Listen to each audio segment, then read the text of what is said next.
Il y a dans notre mer un petit poisson rond, dépourvu d'arêtes et d'écailles, mais contenant une graisse d'admirable vertu.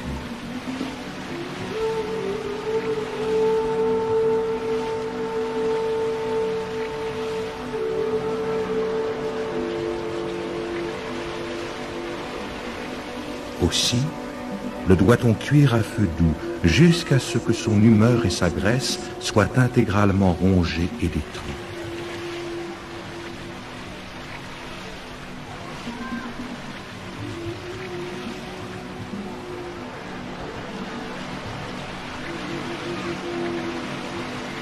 Après quoi, il faut l'imbiber d'eau de mer et le triturer si énergiquement qu'il devienne mou et visqueux. L'ensevelir ensuite durant une semaine, puis le retire jusqu'à ce qu'il reluise de blancheur.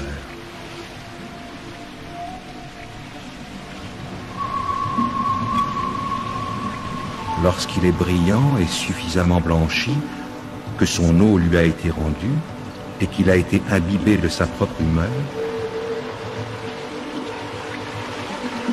alors seulement, après que cette imbibation l'a fait paraître de couleur jaune, le collyre des philosophes peut en être préparé. Et les yeux enduits de cette liqueur peuvent facilement voir et comprendre les arcanes philosophiques.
Elia, Lélia, Crispis, c'est son nom.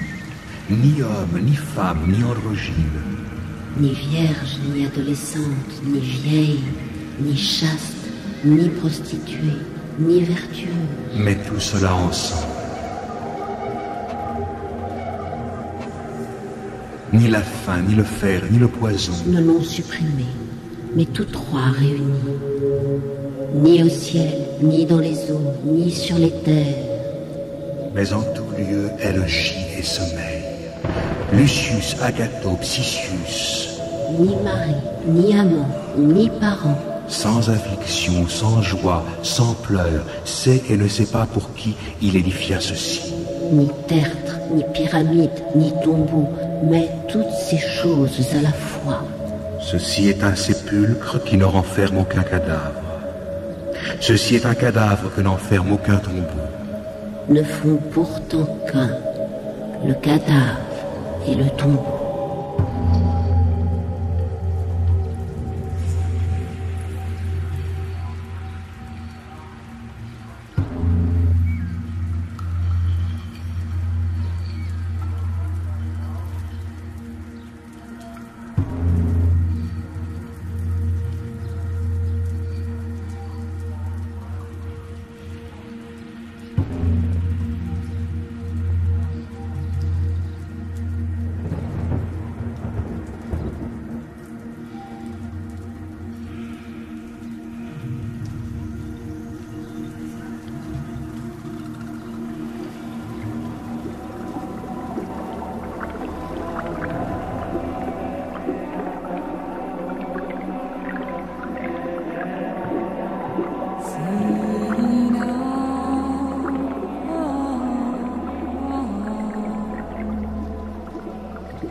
Ils disent qu'il faut sceller le vaisseau hermétiquement.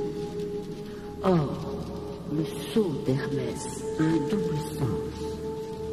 Le sens littéral est de sceller le vaisseau de verre, de manière que rien de ce qui est dedans ne puisse s'évaporer. Mais le sens philosophique du sel d'Hermès est de faire en sorte que les deux mercures se joignent de telle manière qu'ils deviennent un seul être et une seule pierre. Et c'est aussi ce qu'on appelle sceller l'enfant dans le ventre de sa mère, c'est-à-dire résoudre et enfermer l'or dans le plus profond des entrailles du mercure qui l'a produit.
Ce qui naît du corbeau est le commencement de cet art.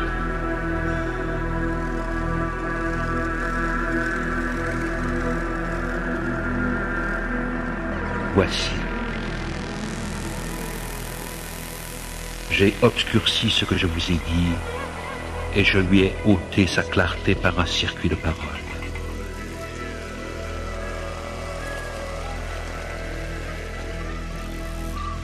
Et j'ai dit que ce qui est conjoint était désuni, et que ce qui est très proche était fort éloigné.